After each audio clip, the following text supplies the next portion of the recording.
Welcome to the deep dive. Today we're exploring a collection of personal accounts that might just make you question, well, everything you thought you knew about the world around us. We're talking real life encounters, stuff that's unexplained, eerie. Honestly, some of it is downright spooky. It is, and what's really fascinating, I think, isn't just one story here or there. It's the patterns. The patterns, yeah. These shared experiences you see popping up across different people, different places. We're going to look at how these things actually shape people's lives. Right, from being a kid and being scared of something under the bed. Exactly. Yeah. All the way to, adult experiences that change everything.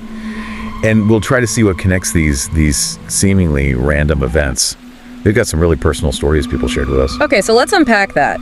We found it really striking how often these encounters seem to start super young.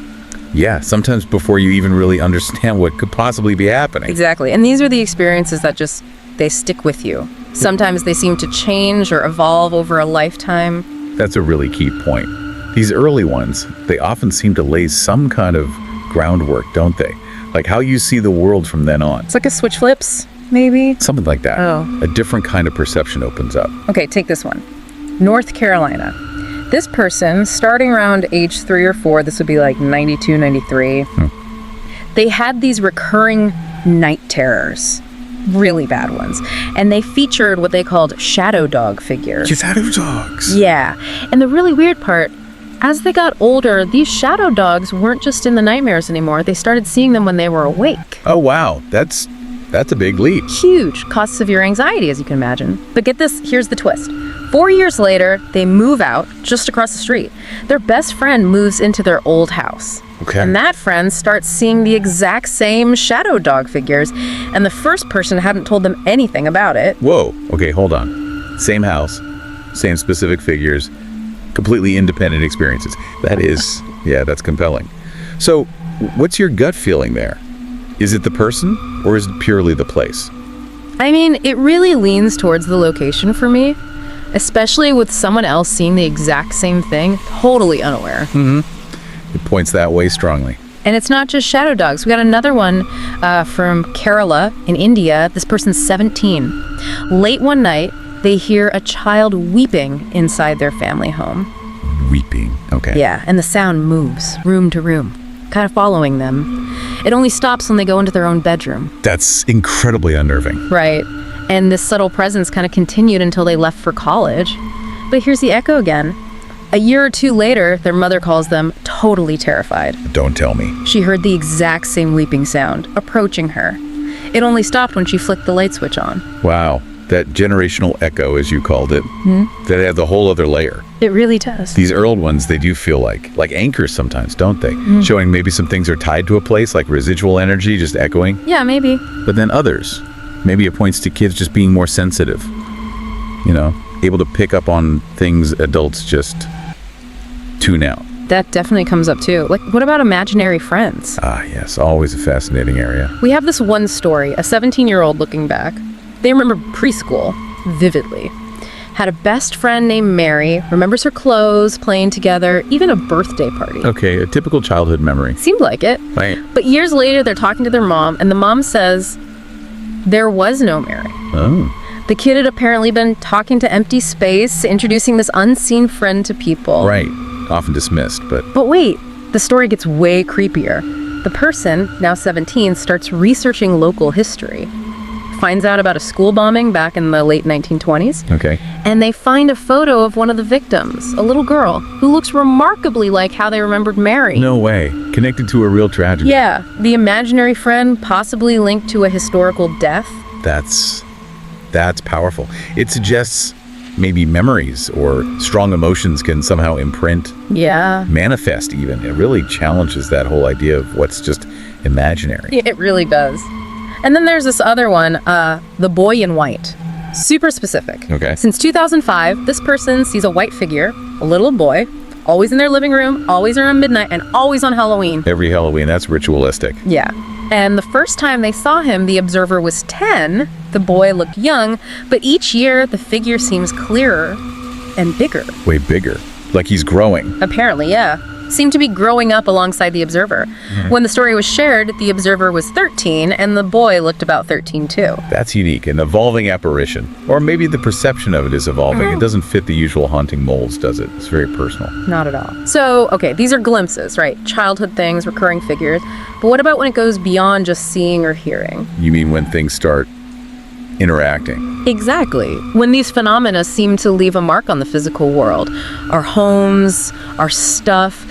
It's one thing to see a shadow, quite another for it to, I don't know, move things. Absolutely. That shift from just perception to actual physical interaction, that changes the game entirely, doesn't it? It really does. It suggests something more. Yeah. Maybe intentional. An ability to use energy or impose some kind of will on, physical reality. Right. Like this story, the man with a suitcase in a mobile home. Okay. So a guy's ex-girlfriend, her younger sister, used to talk about the man in the hallway. Said he always had a suitcase and wore a brimmed hat. A recurring description from a child. Okay. Years pass.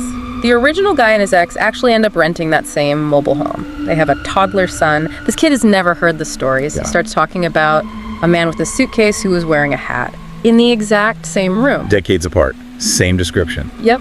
Uncanny. That's another one of those echoes, isn't it? Yeah. Like an imprint on the location itself. And kids seem particularly tuned in sometimes.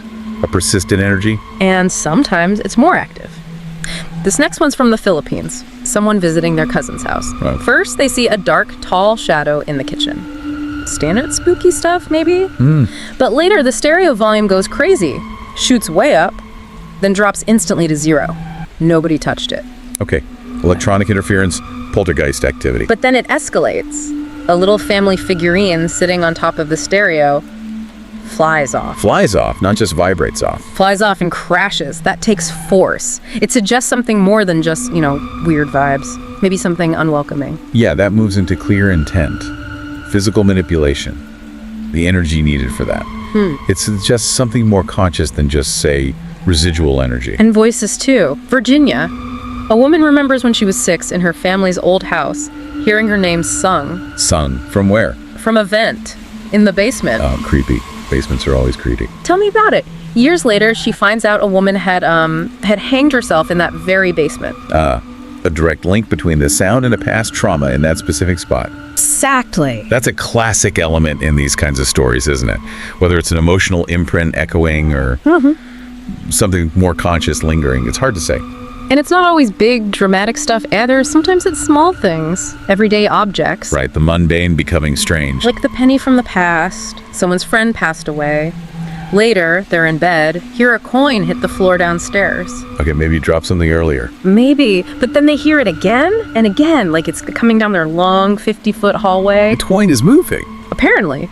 They hear it getting closer, then it sounds like it's circling at the foot of their bed, non-stop, until their alarm goes off at 5 a.m. Circling. How's that possible? Get this, the floor was plywood full of gaps, and there was laundry scattered all over it in a zigzag pattern. The penny would have had to navigate all that, it seems. Intentional. Intelligent. That level of precise movement, navigating obstacles, that strongly suggests something guiding it. A deliberate, if very weird, attempt to get attention, maybe. Feels like it. Or the haunted SUV radio. This was Valentine's Day, 10 months after a guy's brother-in-law passed away. Okay. He's driving the brother-in-law's old SUV. Suddenly, the radio starts switching stations by itself. The volume goes up and down. Electrical glitch? Maybe. But then it settles on one specific station, playing a song about dying young. Oh. And it plays that song the entire way home. Doesn't switch again. The specific song choice, the timing, that it feels less like a glitch and more like a message. Right. Almost deliberate, poignant even. A reminder that connections can happen in unexpected ways, even through something like a car radio. And then things can escalate again. Halloween attic antics. Attics and basements. Yeah. Classic spot. Totally. Someone's in the attic trying on an old witch's hat for Halloween. An unseen force just knocks it right off their head. Okay, sudden gust. Or something else.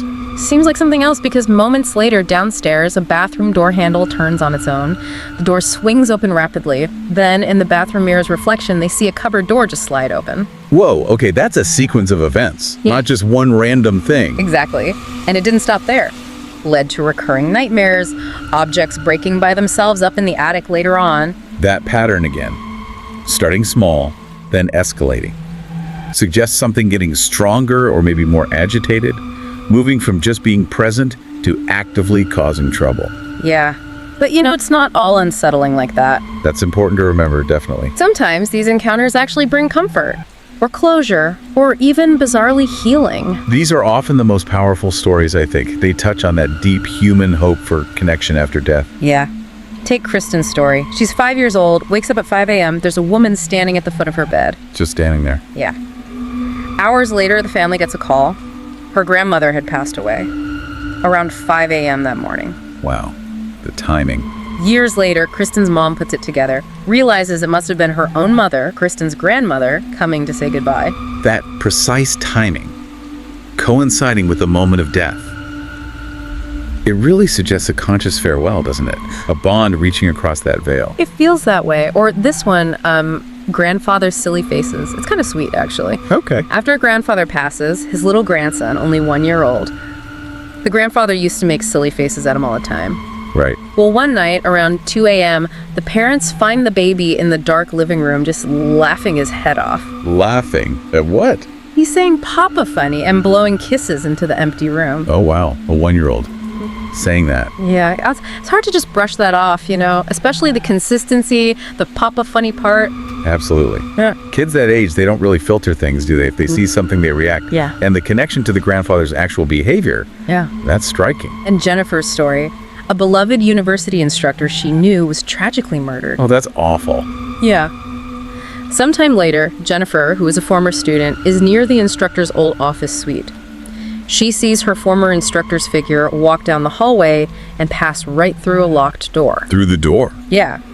And the motion sensor lights in the hall didn't even flicker as she passed. It felt like a final goodbye to a place that meant a lot to her. Like finding peace by revisiting somewhere important.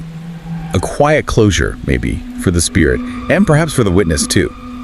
It suggests consciousness, not just an echo. And sometimes a presence isn't just visual, it can be felt. Like after a family dog, an old dog had to be put down. Always cuff. Yeah. The narrator's in bed one night, suddenly feels a weight on their feet, like a dog lying there, firm, but not warm. Okay. Their wife, sleeping next to them, feels it too. At the same time. Both of them. Both of them. They grab a flashlight, turn it on. Yeah. No dog there. They both felt the presence of their old dog. The fact that two people felt the exact same distinct sensation, that lends a lot of weight to it. A comforting presence, even from a pet. Exactly. And this other one, very personal, after someone's mother died, they kept feeling her presence, like a light touch on the hair or a rub on the back, things their mom used to do. Gentle, familiar gestures. Yeah. Comforting, not scary. Then, at their niece's birthday party, they're taking photos. In every single photo in different rooms, there's this orb, this sphere of light, hovering just above the niece's head. An orb. Consistently. Consistently. The family came to believe it was the grandmother, visiting for the birthday. Again, comforting, mirroring those loving gestures from life, and the orb phenomenon, while debated, appearing so consistently in that context, it feels meaningful to them, like a reassurance. Definitely. But here's one that's, it's both terrifying and maybe benevolent. It's really strange. The healing touch in Orlando. Healing. Okay, tell me more. This guy was in severe chronic pain for years, really suffering.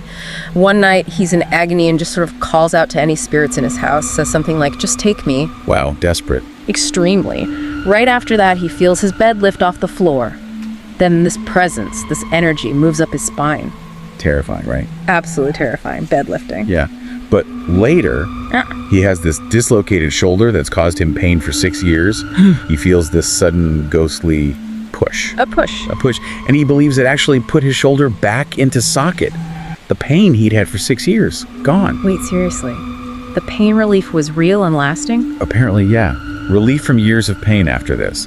Terrifying but seemingly helpful ghostly shove. That is astounding. The desperation, the plea, the terrifying response, but then physical healing. That pushes boundaries. It suggests intervention maybe for purposes we just don't grasp. It really does. Okay, so we've had the childhood echoes, the physical interactions, the comforting visits. A real spectrum. But now we need to turn to the darker side. The stuff that seems universally sinister. Right, the unsettling phenomena, shadow beings. Yeah. And specifically the figure known as the Hat Man. Yeah, the Hat Man. This figure pops up a lot. It does. And the descriptions are remarkably consistent. Often described as pitch black. A shadow, but solid somehow, wearing a wide-brimmed hat like a fedora, sometimes people say like Zorro's hat. And often a trench coat or a cape. Exactly. Sometimes glowing red eyes, sometimes just solid black sockets, maybe a goatee, maybe clean-shaven. But the feeling, almost always described as sinister, malevolent. That consistency across different cultures, different times, different people who've never heard of each other, that's what makes the Hat Man phenomenon so compelling and frankly disturbing. It suggests something specific. And a lot of accounts link him to sleep paralysis. Yes, that vulnerable state between waking and sleeping. People describe being awake but frozen, can't move. Then they see him standing nearby, often comes with a ringing in the ears, maybe a buzzing feeling, then total paralysis. And the fear is overwhelming. People describe it as feeling like being buried alive, or like the Hat Man is trying to read them, get inside their thoughts. That invasive feeling is common in those accounts. And here's a chilling detail. Some people report that if they learn to recognize that initial ear-ringing phase, they can sometimes manage to snap out of it before the full paralysis and the figure appears. That implies some level of interaction, doesn't it? Like the entity is initiating something, but conscious will can sometimes interrupt it. Fascinating and scary. And he's not just seen during sleep paralysis. A 13-year-old on a bunk bed felt pressure on their chest. Classic sleep paralysis symptom. Then saw a shadow figure in a suit and hat, looked like something from the 1940s. But then, in Coffeyville, Kansas, this person says they've lived with a shadow man in their apartment for 12 years. Lived with him, as in ongoing sightings. Yeah. Describes him with the fedora, the trench coat. Said one time they turned in their chair and felt their head and shoulders pass right through the shadow. Time seemed to slow down. Pass through him. Wow. And this entity apparently plays tricks, like moving all their shoes and boots out of the closet and lining them up neatly. Tricks. That's odd. Usually it's just fear. Right. And even odder, this person says they don't feel fear, they feel thrilled by it. Thrilled. That it completely upends the usual narrative.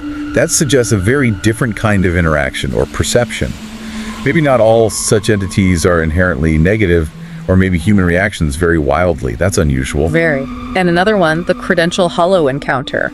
Two brothers walking home at night. They see an old man, hunched over, wearing an old broadcloth coat and a slew hat, like a floppy, wide-brimmed hat. Okay, an odd figure to see. They walk past him, feel uneasy, keep walking. Minutes later, they hear the same sound behind them, turn, and see the exact same man walking off the hillside again, coming towards them again.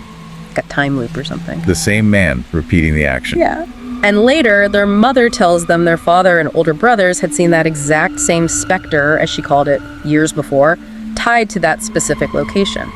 So a recurring figure, possibly location-bound, interacting with multiple family members over years. That points towards something persistent, maybe territorial. Could be. If we try to connect these Hat Man sightings, these other sort of malevolent figures, they do feel different from, say, Grandma coming to say goodbye. Absolutely distinct. It raises big questions, doesn't it? Are these residual negative energies? Are they interdimensional beings? Are they something that feeds on fear? The shared details globally are just baffling. And cemeteries, of course, always a hot spot. Naturally. Places associated with death and strong emotions. A couple goes exploring Blood Cemetery, apparently known for weird stuff. They have cameras, audio recorders. They look unprepared. They see this huge blue orb, like the size of a human head, just floating there. A blue orb that large is unusual. Okay. Later, they're recording audio, hear shuffling sounds nearby. Then, clear as day on the recording, a voice. Not human, not animal. It distinctly says, "Get out." Get out. Direct hostile communication. The person who heard it was convinced it was demonic. Said photos they took later showed two small red eyes in the darkness. That combination orb, disembodied hostile voice, red eyes points towards something actively malevolent trying to drive them away. Classic demonic haunting tropes, really. And one more cemetery story. 1981. College student and friends are in a cemetery at night, hear footsteps behind them. Okay, standard start. They turn, see this vague black figure, cloaked, no visible arms, no eyes, no feet. Just a shape. Featureless. Creepy. And it moves weirdly in spurts, like it's fast-forwarding through time, appearing suddenly closer each time. Non-linear movement. Yeah, finally it stops right at a fence post near them and seems to change shape, turning to face them directly. Changing shape. That's deeply unsettling. That kind of impossible movement, the time distortion effect. It suggests something operating outside our normal physical laws, something truly other. Definitely. Wow. Okay, so we've really covered a lot today. We have, from those shadow dogs and weeping children. Right, all the way to comforting visits, grandfathers making funny faces. And then into the really unnerving territory with the Hat Man and these cemetery encounters. Each story is so unique, but together they paint this picture of a world that's just way more mysterious than we usually admit. It really is. And what stands out, I think, is the undeniable impact these experiences have. Yeah, on the people who live through them. They fundamentally challenge your view of reality, don't they? They force you to confront the edges of what we think we understand. And sometimes, weirdly, they offer comfort or answers, too. So what does all this mean for you, listening right now? Maybe just a reminder that there's always more out there, more to discover, more to learn, maybe more to experience than we think. Even in the quiet corners of your own home, maybe. Yeah, it makes you wonder, doesn't it? It does. It leaves you with that question. What hidden echoes, what unseen things might be lingering in your surroundings, waiting to be noticed? And if they are, what might they be trying to tell you? Lots to think about. We hope this deep dive into these unexplained encounters has given you, well, plenty to ponder. Hopefully in a good way. Right. Until next time, stay curious, keep an open mind.